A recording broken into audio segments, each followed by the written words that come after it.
Hola, ¿qué tal? ¿Cómo está? Bienvenido. Esto es Universo Deportivo. Como siempre, le invitamos a compartir media hora todo deporte, análisis, información, el invitado del día, la mesa de café, el Mundial de Rugby que está a la vuelta de la esquina, el torneo que han jugado los Pumas, que están jugando, que están desarrollando por el Rugby Championship con algunos resultados positivos, como fue el triunfo frente a Australia, el partido que van a jugar ante Sudáfrica en Vélez Sarsfield y un año que tiene realmente un calendario muy marcado por la actualidad del rugby.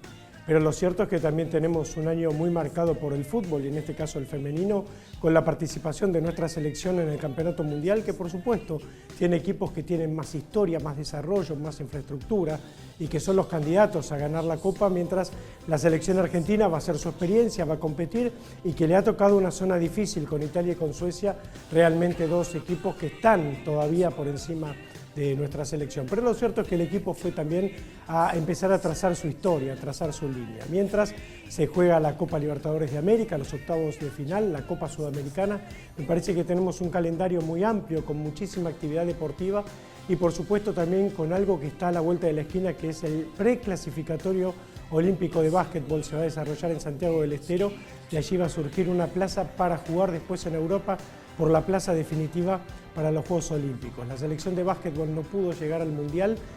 Todos recordamos la derrota con Dominicana en Mar del Plata, que fue muy dolorosa porque en definitiva le costó la clasificación a la selección argentina, pero le queda una carta más para jugarse de cara a los Juegos Olímpicos, que después del Mundial por supuesto es un torneo importantísimo. Pero hoy vamos a hablar de fútbol y literatura, si se quiere, aquí en Universo Deportivo. Las siguientes instituciones auspician este programa: ADE, Asociación Dirigentes de Empresa; Fundación de Altos Estudios en Ciencias Comerciales; UCES, la excelencia, un compromiso; Produces, Centro de Producción Integral Multimedia, Radio y Televisión. Vamos a charlar con Juan José Pano, un periodista muy admirado, que tiene una trayectoria larga, pero además profunda, y que ha cubierto mundiales y que ha escrito en El Gráfico y que ha escrito en una época donde éramos chicos y aprendíamos a leer, pero también a escribir, y nos empezamos a formar como periodistas con esa lectura.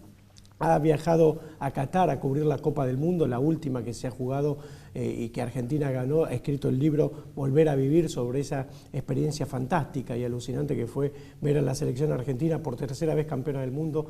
Gracias, Juan José, por haber venido. No, por favor, gracias a ustedes. Vos sabés que yo siempre digo que bueno, aprendí a leer y sobre todo a escribir y a formarme como periodista con aquella generación del Gráfico que a fines de los 70 y a principios de los 80 marcó una época. Más allá de que El Gráfico fue históricamente una revista que dominó a la sociedad argentina, ¿no? Sí, nosotros también aprendimos Sí. con El Gráfico. Yo admiraba mucho a Osvaldo Ardizone, Sí. leía mucho a Osvaldo Ardizone, y hasta alguna vez les llevé un cuento que era era como una copia de uno que había hecho él antes, y que era muy pibe. Qué sé yo. Sí, Y después, sí. bueno, años después llegué al Gráfico. No tuve la suerte de trabajar con Osvaldo ahí porque justo él se había ido a Goles Match cuando sí, yo sí. llegué. Sí, Pero sí. los domingos a la noche nosotros íbamos a comer, era otro tiempo. Los domingos a la noche íbamos a comer. Los del Gráfico con los de Goles Match, después del cierre, éramos competencia, era como Boca y River. Sí, claro, sí, sí. Pero los domingos a la noche íbamos a comer todos juntos ya después del cierre, y sobre todo íbamos todos a escucharlo a Osvaldo, que contaba historias de los años 40 y nos hablaba de Troilo y nos hablaba de Moreno y Sí. nosotros fascinados con los relatos de esa época, que era para nosotros como una época dorada. Osvaldo tenía una pluma increíble, ¿no? Y un hombre común, esa página que se convirtió en mítica, ¿no? Una página de culto, Claro. que tenía por aquella época. Claro, claro. Y bueno, de alguna manera nos vamos formando con nuestros mayores, si se quiere, leyéndolos y aprendiendo también una forma de hacer periodismo que me da la sensación, Juan José, está cambiando. Sí. Yo no quiero caer en la cosa esta de que todo tiempo pasado fue mejor, sí. fue mejor, porque la verdad que es horrible eso, y no es cierto. Sí. Porque además en estos tiempos hay muy buenos pibes, hay muy buena gente haciendo periodismo. No en los medios convencionales, o sí algunos en los medios convencionales y muchos en las redes. Sí. Hay realmente buenos periodistas. Pero, claro, uno si seguía por los programas de televisión, de algunos programas de televisión, dice, no, esto es un espanto. Hasta uno puede prefigurarse que antes de los programas los tipos dicen, bueno, vamos a hablar ahora del partido de ayer de Boca, ponele. Sí, sí. Y yo voy a decir que Barco fue un fenómeno y yo voy a decir que Barco es un desastre. Y voy a decir que Almirón cambió todo y yo voy a decir que Almirón no cambió nada, entonces vamos a hablar 400 horas de Cavani. Y eso, me imagino que así son los momentos previos, y después sale al aire esa cosa de que todos gritamos, a ver quién grita más, quién. Y es horrible, la verdad que... Y esta cosa de que solo hablen de River y de Boca es... Cansadora. Es cansador, sí, claro, sí, sí. es cansador. Ahí, sin embargo, uno tiene que buscar, tiene que no quedarse con eso y buscar. Y hay buenos programas y hay... Sí, sí, sí. Y como vos decís, y hay buenos periodistas también que... lo que yo ponía un poco el acento, Juanjo, era que está cambiando la forma, ¿no? Que las notas son más cortas, los comentarios ya de los partidos no son como antes, no se apunta tanto, no sé, digamos, a la profundidad, sino a la inmediatez, y que también las plataformas, ¿no? La prensa gráfica, las revistas se han casi desaparecido, no quiero decir desaparecido, pero no hay revistas de papel.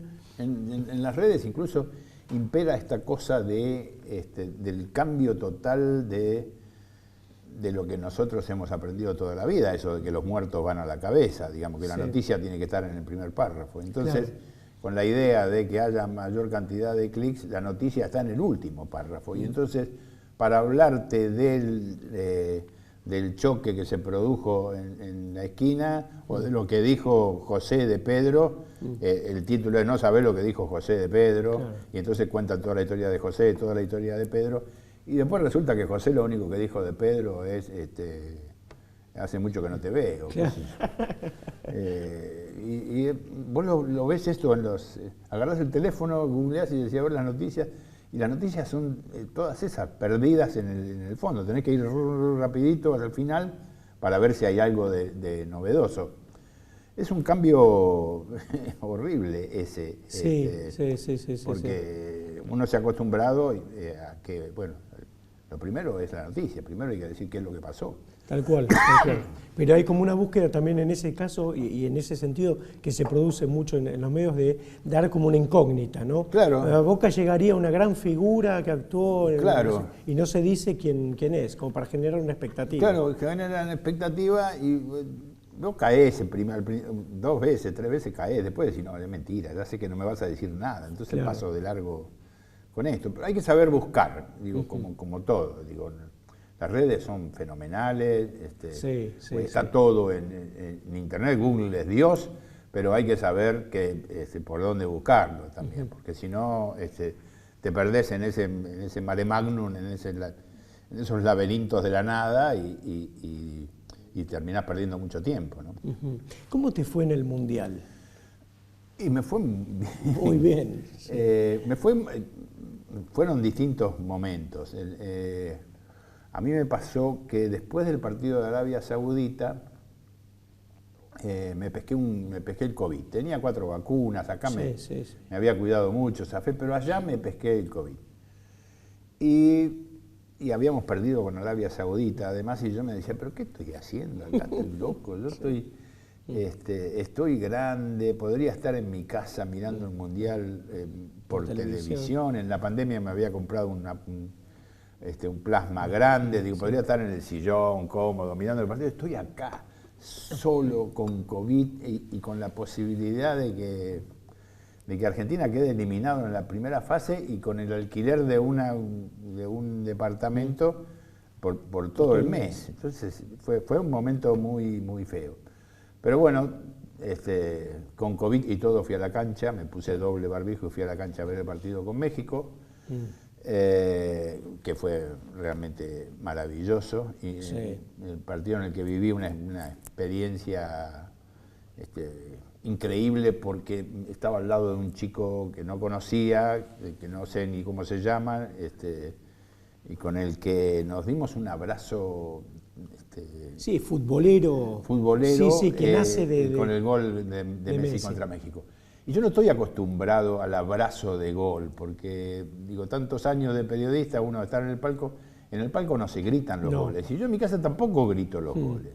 Sí. Ni lo de Argentina, ni del cuadro del que soy hincha, nada, no grito los goles. Sí, sí. Pero este gol sí lo grité y me abracé con este pibe y fue como un desahogo, fue impresionante. Lo tengo, qué sé yo, lo tengo en la piel el abrazo. Hace poco en La Plata me crucé con este pibe y bueno, estuvimos charlando un poco, todavía no sé el nombre, pero, sí. Pero los dos recordamos ese momento como él tenía la edad de mi hijo y yo sentía como que estaba abrazando a mi hijo. Fue muy, muy fuerte. Después cuando vi lo de Aimar, digo, claro, esto nos pasó, esto nos pasaba. Claro. Para mí fue sorprendente, por ahí no es tanto para el común de la gente, que el hincha suele abrazarse así. Uno como periodista por lo general no. Estás más frío. Claro, mirás el partido con otra. Sí, inclusive el resto del partido lo vi con mucha frialdad. Después el gol de Enzo Fernández no lo gritamos ninguno de los dos, pero en ese momento, ese gol, en esas circunstancias, sabiendo que podía quedar afuera, fue muy, muy, muy fuerte. Le pido una pausa, Juan José. Sí. Seguimos la charla. Dale. Aquí con Juan José Pano.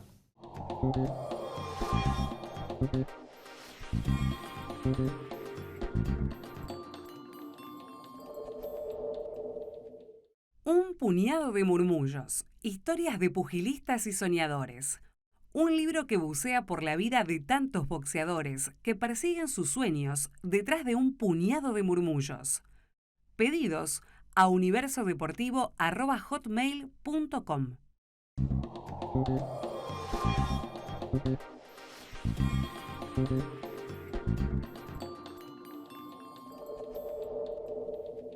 Seguimos la charla con Juan José Pano.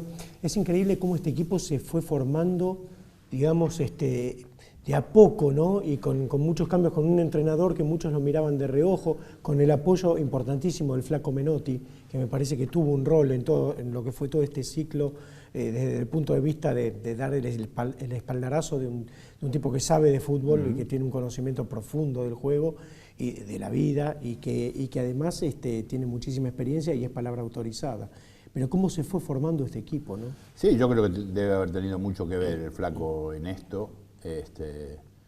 Siempre en esta idea de organización defensiva y desorganización para atacar, ¿no? Sí, sí. Entonces uno veía cosas en este equipo, cosas que había visto en el 78 con el gol de Molina, por ejemplo, o el gol de Julián Álvarez con Molina acompañándolo en una posición totalmente insólita, porque termina como 11. Sí. Y recuerda que Tarantini hacía cosas de esas, sí, claro, que aparecían ataques en lugares impensados.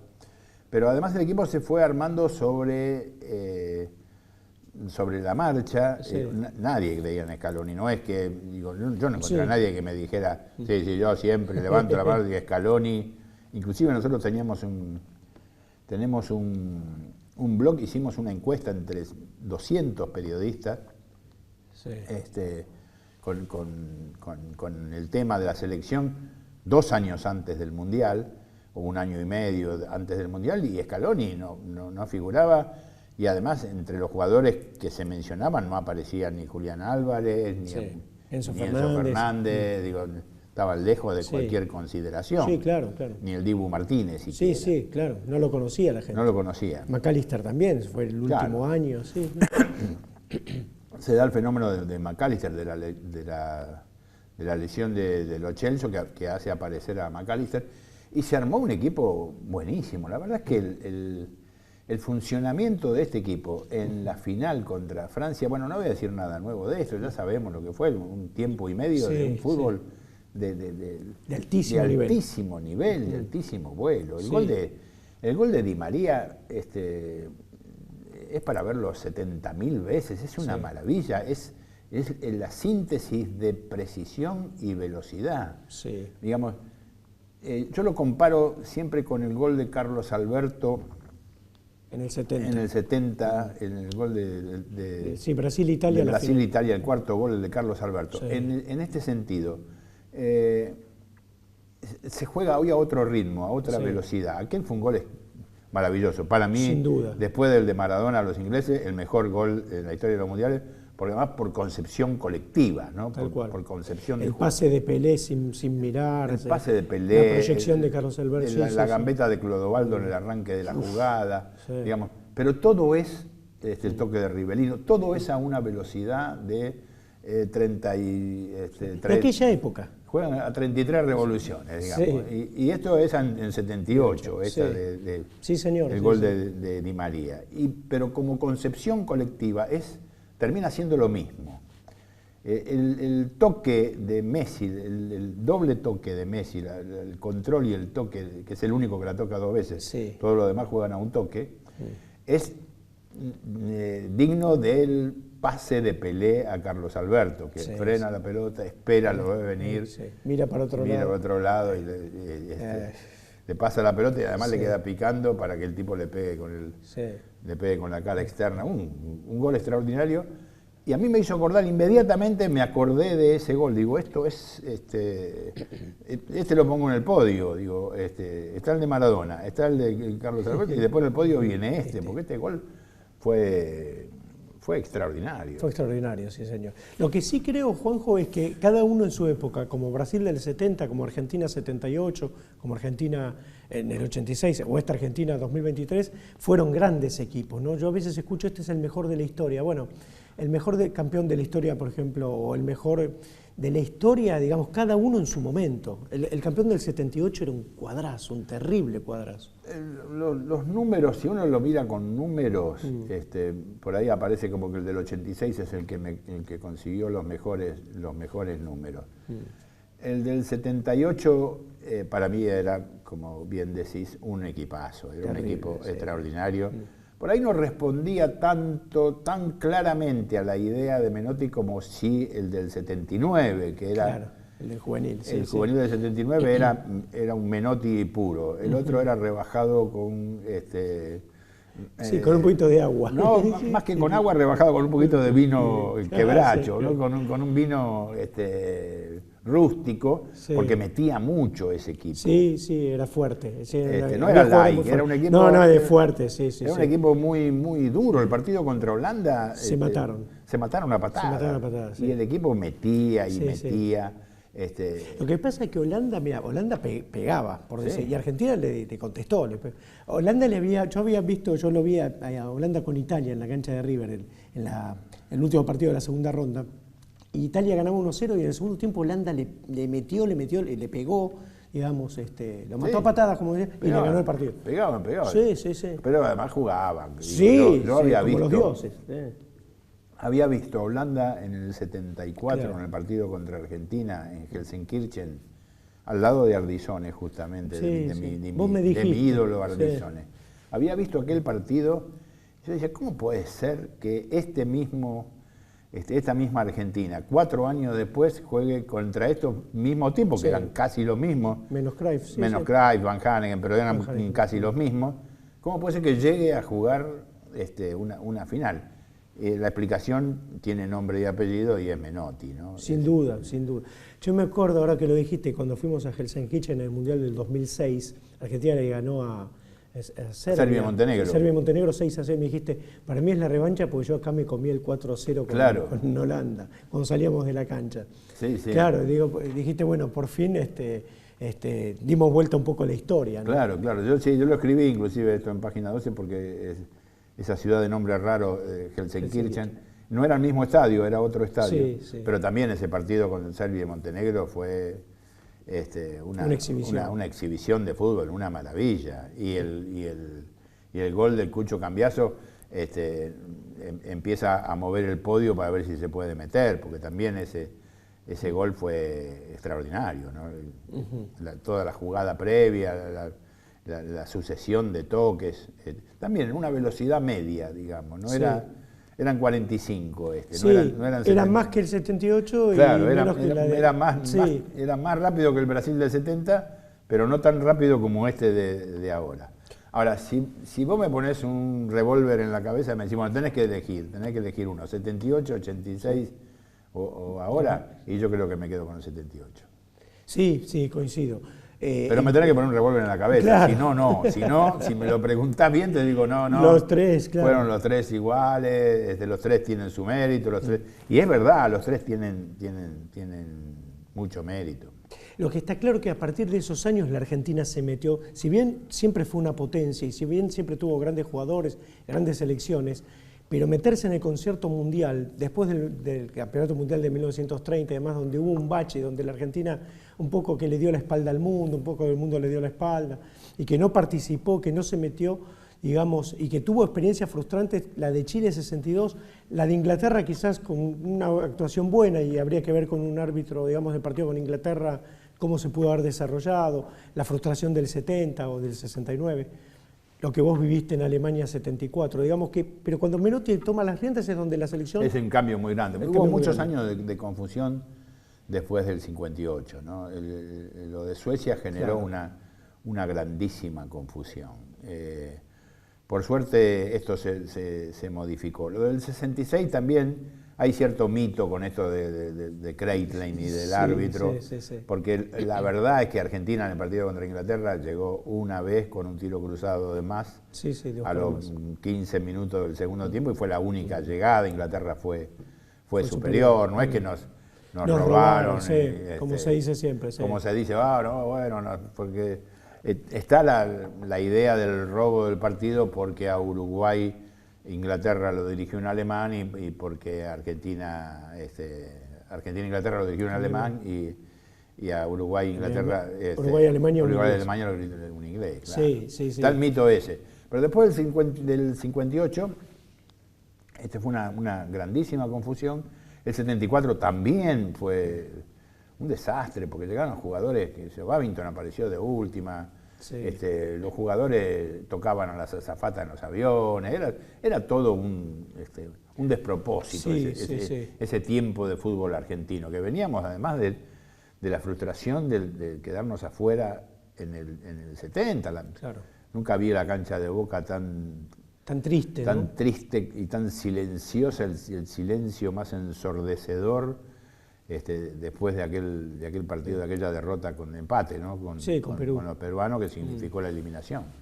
Sí, pero después, bueno, el trabajo de Menotti marca ese cambio cultural, un cambio de entender a la selección como la prioridad número uno, como un equipo donde había que trabajar en serio, donde había que tener los tiempos necesarios para que el entrenador entrene, aunque sea 2 o 3 días a la semana, el trabajo que hizo en el interior del país, ¿no? Con el desarrollo de la selección del interior que participaba en Copas América, digamos, como vos dijiste, Juan Joyot se lo decía a una mesa a Guillermo Blanco, pasó de perder 2 veces con Alemania 4-0 y 4-1 en el 74, a pasarlo por encima en el alargue. Con Holanda, sí. Con Holanda 4 años después.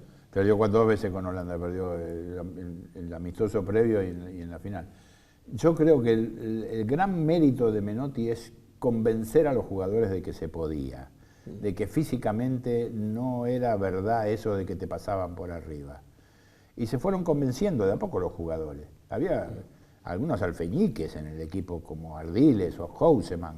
Y los tipos tenían una fortaleza espiritual y futbolística que suplían todo lo demás. Ardiles era un jugador maravilloso y además, bueno, logró...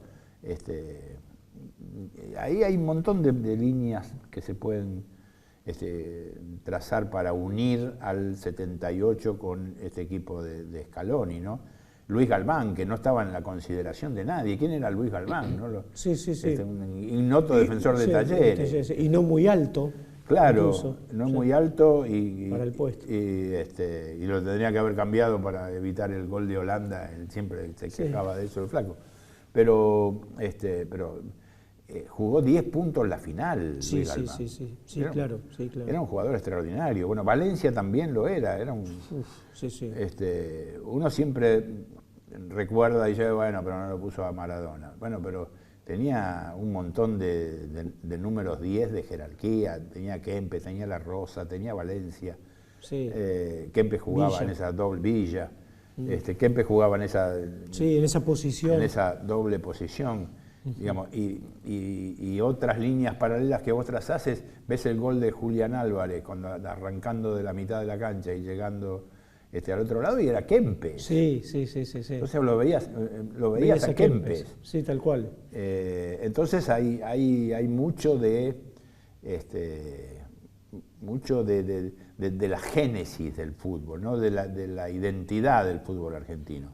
Y eso es lo bueno de este equipo. Y logró una cosa maravillosa que fue enamorar a la gente, ¿no? Juanjo, un placer tenerte. No, por favor. Se nos acabó el tiempo, pero uno seguiría charlando muchas horas más. Un placer tenerte aquí en el programa. Bueno, muchísimas gracias. Gracias por la invitación. Juan José Pano en Universo Deportivo, que sigue de esta manera. Las siguientes instituciones auspician este programa: ADE, Asociación Dirigentes de Empresa; Fundación de Altos Estudios en Ciencias Comerciales; UCES, la excelencia, un compromiso; Produces, Centro de Producción Integral Multimedia, Radio y Televisión. Muy bien, así llegamos al final. Ojalá haya pasado un rato entretenido. Lo cierto es que en la próxima edición vamos a hablar de la Copa Libertadores de América, por supuesto de la Copa Sudamericana, de los equipos argentinos que han hecho un buen papel, de lo que empieza a dejar ya la Copa Mundial Femenina que se desarrolla en Nueva Zelanda y Australia, y todo lo que tiene que ver con el rugby, que les dijimos tiene un calendario muy marcado, muy intenso de acá hacia fin de año. Pero todo eso lo vamos a ver en la próxima edición de Universo Deportivo. Por su paciencia, por su atención, muchísimas gracias y hasta siempre.